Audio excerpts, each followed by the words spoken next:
अस्सलामुअलैकुम बच्चों। क्लास 10 पढ़ान पॉलिटिकल साइंस।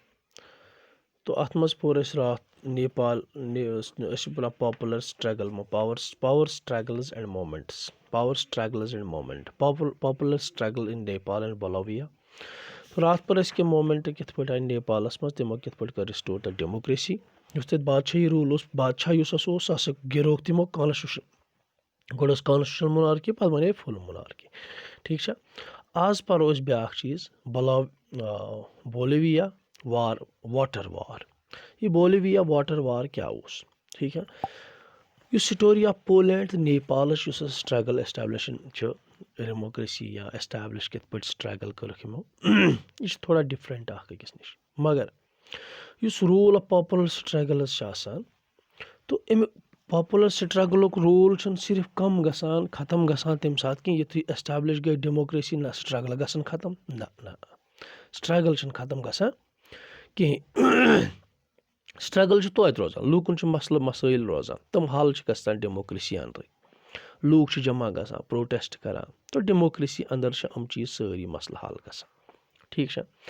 इस लूकन हज सक्सेसफुल स्ट्रगल अगेंस्ट लूको कर बोलोवियास मज क्या कर प्राइवेटाइजेशन ऑफ वाटर गई वाटर प्राइवेट कर्म। ठीक है।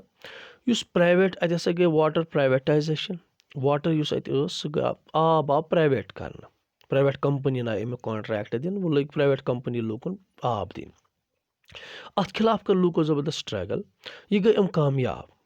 तो अम तल यह याद दहानी दिवान कि पॉपुलर स्ट्रगल्स स्ट्रगल्स जो भी जदोजहद है it is the integral to the working of democracy. तो ये एक पार्ट है डेमोक्रेसी मज अगर कह मतलब वर्किंग ऑफ डेमोक्रेसी जब काम डेमोक्रेसी का हो कोई भी मुल्क चलाने के लिए these things are very important. ठीक है।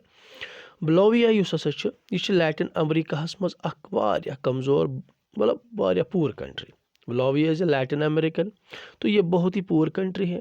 वर्ल्ड बैंक वर्ल्ड बैंकन कोर प्रेशराइज अत गवर्नमेंट अतकिस गवर्नमेंटस पे त्रोन दबाव कि municipal water supply municipality water supply अत करान प्रोवाइड। ठीक है। म्यूनिसिपलिटी वाटर सप्लाई प्रोवाइड करान अमन पे कोरुक प्रेशराइज कि गवर्नमेंट करू सा यह कन सोल्ड राइट्स यम ते राइट्स म्यूनिसिपल कमेटी हम दिमो multi national company.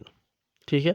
Multi national company यमन दिमो राइट्स इस कंपनी तो युथी अमन गवर्नमेंटन युथी दित राइट्स क्या वर्ल्ड बैंकन कोर इन प्रेशराइज तो गवर्नमेंटन दित इन राइट्स मल्टी नेशनल कंपनीज। तो इमीजिएटली यम ते कंपनी अमो हूरे तकरीबन वाटर प्राइस आबस रेतस बिल यह हूरे तकरीबन 4 टाइम्स। ठीक है। 4 गन कर अलाव वो लूकन तकरीबन अकिस रेतस आबच बिल 1,000 रुपये ये एवरेज इनकम अकिस नफर एवरेज अकिस नफरस इनकम 5,000 अकिस रेतस 1,000 अथ मज वाटर बिल अम क्या गई अम गई कंटिन्यूसली स्पॉन्टेनियस गई स्पॉन्टेनियस वहाँ पे एक पॉपुलर प्रोटेस्ट चली। ठीक है। जनवरी 2000 मज न्यू अलायंस ऑफ लेबर्स नव अलायंस बने जम्बस रल labour base human rights base community leaders अमो कोर organize successful 4-day general strike in the city 4 दह 4 दोहन जनरल स्ट्राइक कर शहरस मज शुरू। इस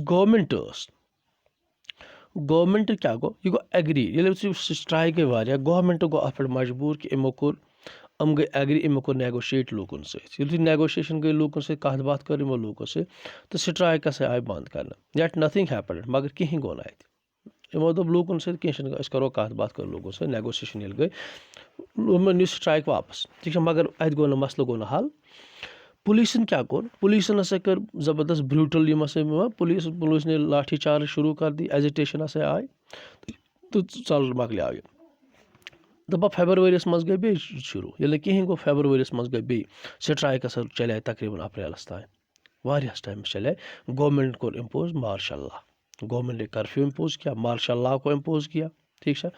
तो power of the power of the people force जो लोगों की ताकत थी उसने जो एमएनसीज मल्टीनेशनल कंपनीज को बहुत ही उनकी ऑफिशियल्स को ये मतलब झुकाने पर मजबूर कर दिया, ताकि वो उन्होंने गवर्नमेंट को जो भी डिमांड्स, प्रोटेस्टर्स जो भी डिमांड्स थे वो उन्होंने मान ली। गवर्नमेंट ने सारी डिमांड्स को मान लिया लोगों को, और जो कॉन्ट्रैक्ट था उस MNC से कॉन्ट्रैक्ट, MNC से मल्टीनेशनल कंपनियन से कॉन्ट्रैक्ट तम आए कैंसल करना, तम आए कैंसल करना। वाटर सप्लाई आए बे रिस्टोर कर म्यूनसिपलिटी बे प्रान रेटन पे, ठीक प्रान रेटन पे आए बे 2.5 हथन रेतस बिल 2.5 हथन वाटर सप्लाई, तो यह आए बे प्रान रेट आए बे कर रिस्टोर। तो अथ वन this is known as Bolivia water war, this is known as Bolivia water war.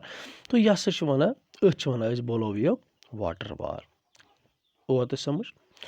तो इस डेमोक्रेसी एंड पॉपुलर स्ट्रगल्स वन दप जो फैक्टर्स जो टू फैक्ट अस नी जो स्टोरीज पर जो स्टोरीज अख पर नेपाल सह लास्ट वीडियोस मज वोनमुत कि नेपालन कित पट कर स्ट्रगल, लूको कित पट कर स्ट्रगल तो रिस्टोर करक तक डेमोक्रेसी, एस्टैब्लिश करक डेमोक्रेसी। ब्याक स्टोरी पर कि डेमोक्रेसी थ कर लूको स्ट्रगल, इलेक्टेड डेमोक्रेसी गवर्नमेंटस मज, तो अगर कुछ जाए नाइंसाफी गई लूकन लूकन बासे ऐसे गई नाइंसाफी, तो यम ते क्लैम्स आसान इलेक्टेड गवर्नमेंटस पे क्लैम, तो तुम मनवाव ये तुम खुद स्ट्रगल कर, तो अकिस जाए डेमोक्रेसी रिस्टोर, बेकिस जाए डेमोक्रेसी, पे पे लूकन अम खुद डिमांड करें, लूकन पे स्ट्रगल करें, कम खुद पे स्ट्रगल करें कि सी डिमांड करियो से पूर, सान डिमांड करियो से पूर। तो while the struggle in Nepal was about the foundation of the democratic country, तो अके नेपाल मज के फाउंडेशन ऑफ डेमोक्रेटिक कंट्री, वो दी स्ट्रगल्स यम आए इन डिफरेंट लेवल्स पे इम्पैक्ट डिफरेंट लेवलन पे सक्सेसफुल दुशवाई गई कामयाब। डिस्पाइट दीज डिफरेंसेस दुशवाई स्टोरीज वन शेयर सम एलिमेंट्स, कह एलिमेंट्स पता लगा कि देयर फोर हेको कह मतलब ये वुचान कि पब्लिक फ्यूचर डेमोक्रेसीज इन मज कॉन्फ्लिक्ट्स रोजान, पोलिटिकल कॉन्फ्लिक्ट्स रोजान, पॉपुलर स्ट्रगल्स रोजान, तो मास मोबिलाइजेशन गा, पब्लिक डेमोन्स्ट्रेशन गा, ठीक है, डिस्प्यूट्स आसान, तो क्या वुचान हसा हल ग सिर्फ डेमोक्रेसी मज, डेमोक्रेसी मज हल ग, ये वुच इन स्टोरियन मज लोग यह चीज़ पता। डेमोक्रेसी गोडनिकु चीज़ कंक्लूजनस पे दिमो कह example, democracy evolve through popular struggles. तो डेमोक्रेसी जो है इस मज एवोल्यूशन ग, एवोल्यूशन मज चेंजेस नए नए चेंजेस नए नए चीज़ इंट्रोड्यूस कर, यह कमो पॉपुलर स्ट्रगलों सह ग मोमेंटों सह मोमेंट चलान, तहरीक डिफरेंट तहरीक चलान, तेल नई नई चीज़ इंट्रोड्यूस ग, तेल बसान कुछ ग्रुपस मे सह गई नाइंसाफी, सह तम खुद आवाज़ तलान, अत मज सह चीज़ इंट्रोड्यूस कर। यह possible that some significant decisions निन कॉन्सेंसस लूकन हज ग मे नॉट यथ मज कॉन्फ्लिक्ट इन्वॉल्व गसान, but that would be an exception, ये एक एक्सेप्शन होती है। Defining moment of democracy usually involve the conflicts. तो यह एक्सेप्शनल केसन मज तम चीज़ गसान कॉन्सेंसस गसान कुन मामलस पे, पे कॉन्फ्लिक्ट गसान कि, मगर मोस्टली मोमेंटन मज क्या डेमोक्रेसी मज कॉन्फ्लिक्ट्स गसान बिटवीन दोज ग्रुप्स, तमिन ग्रुपन दरमियान यम एक्सरसाइज पावर यम पावरस मज आसान, तो तिमन ग्रुपन दरमियान गसान हमेशा कॉन्फ्लिक्ट, बे तिमन जो who aspires for share in power, यम यसान अस तक गोस ताकतस मज अत पावरस मज थोड़ा शेयर मिलन, हमारी भी मांगे पूरी होनी चाहिए।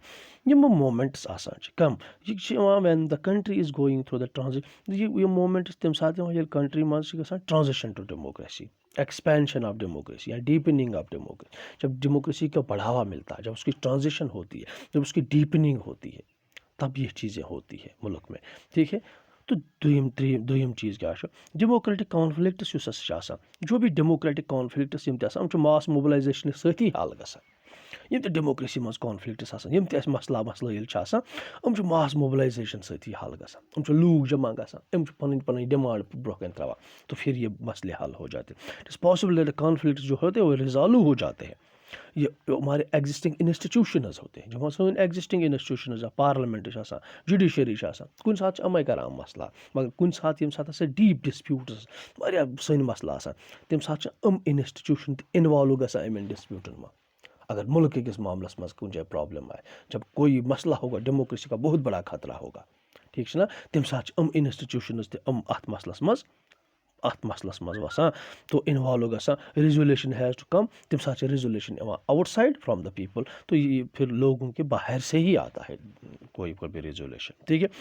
This conflicts and the mobilization ये मसला आसान बेस्ड ऑन द जो ये कॉन्फ्लिक्ट्स एंड मोबिलाइजेशन होती है it is based on the new political organization ये पॉलिटिकल ऑर्गेनाइजेशन के बुनियाद पे होती है। ट्रू देर एक एलिमेंट्स होते हैं जिसमें spontaneity of the such historical events की होती है कुछ एलिमेंट्स होते हैं ठीक है वहाँ पे क्या होता है spontaneity of such historical moments जो होते हैं but the spontaneous public participation जो होती है effective with the help of organised politics जो भी यूज द पब्लिक मतलब पार्टिसिपेशन गसान लूकन हज पार्टिसिपेशन यह गसान ये ऑर्गेनाइज्ड पॉलिटिक्स गसान ये सयासी ग्रुप्स ये ऑर्गेनाइज्ड ग्रुप्स आसान जो उनको मोबिलाइज करते हैं तो वारिया ग्रुप्स एजेंसी ऑर्गेनाइज्ड पॉलिटिक्स चलावान ग्रुप्स गई पॉलिटिकल पार्टीज इन वन प्रेशर ग्रुप्स तो in one movement groups in one movement group हसा चलावान तो वो मिसाल हांगकांगस मज चले 2014 मज रिवोल्यूशन यथ नाव अम्ब्रेला रिवोल्यूशन क्या नाव umbrella revolution umbrella revolution umbrella revolution ये क्या अम्ब्रेला रिवोल्यूशन ये हांगकांगस मज 2014 मज 2014 में हुई हांगकांग में HQ तो ये गई हांगकांगस मज HQ ठीक है तो ये हांगकांग में 2014 सितंबर 2014 मज गई हांगकांगस मज प्रोटेस्ट रिवोल्यूशन चले यथ नाव अम्ब्रेला रिवोल्यूशन क्या नाव अम्ब्रेला रिवोल्यूशन अत मज स्टूडेंट्स करान स्टूडेंट्स यमो दोप ज़्यादा खो ज़्यादा पॉलिटिकल फ्रीडम गस मिल ज़्यादा खो ज़्यादा पॉलिटिकल फ्रीडम मिल तो इमो कर यूज़ अम्ब्रेला यूज़ उन्होंने छातों का इस्तेमाल किया इमो कर छत्र यूज़ तम खत इमो करो प्रोटेक्ट यम टीयर गैसेस या स्प्रेज जो भी पुलिस कर इस्तेमाल अम्ब्रेला बचावन तो रटो पे स्प्रे विप्रे अम्ब्रेला बना अमिक सिंबल निशान बना अम्ब्रेला एक सिंबल बन गई किसका तो अम्ब्रेला एक सिंबल बन गई इस मोमेंट का अम्ब्रेला रिवोल्यूशन का एक अम्ब्रेला सिंबल बन गया तो that is why it is known as umbrella revolution अत मज क्या मोमेंट इनिशिएट ग्रुप ऑफ ग्रुपन कर यथ नाव occupy central with love and peace ठीक है तो इस Hong Kong university law professor Benny टाइन कर शुरू मेन डिमांड अमिच फुल डेमोक्रेसी कर हांगकांगस में प्रोटेस्टर्स यसान कि right to nominate and directly elect the head of the Hong Kong आसान चीफ एग्जीक्यूटिव हांगकांग गसान लूकन राइट मिलन करोन डायरेक्टली इलेक्ट यह गोस नॉमिनेट गसन यह गोस इलेक्ट गसन लूक त्रावन अत यह ठीक है लूक त्रावन अत तो बहुत वारिया मोमेंट पत चले वारिया मोमेंट चले सम इम्पोर्टेंट मोमेंट्स हिंदुस्तानस मज चले तो क्या चले चिपको मोमेंट आदिवासी मोमेंट ब्या पीजेंट मोमेंट ब्या राइट टू इंफॉर्मेशन मोमेंट ब्या वुमेन मोमेंट ब्या तो डिफरेंट मोमेंट्स चले मास मोबिलाइजेशन गई ऑर्गेनाइजेशन हिस्सो डिफरेंट ऑर्गेनाइजेशन तो वारिया मास मोमेंट्स ऑर्गेनाइजेशन हिस्सो मास मोबिलाइजेशन गई ठीक ना तो वारिया प्रेशर ग्रुप्स गई तम यम मजबूर करान मजबूर करान फोर मज आसान तो ये हम आगे देखेंगे ठीक है तब तक के लिए have a good day thank you.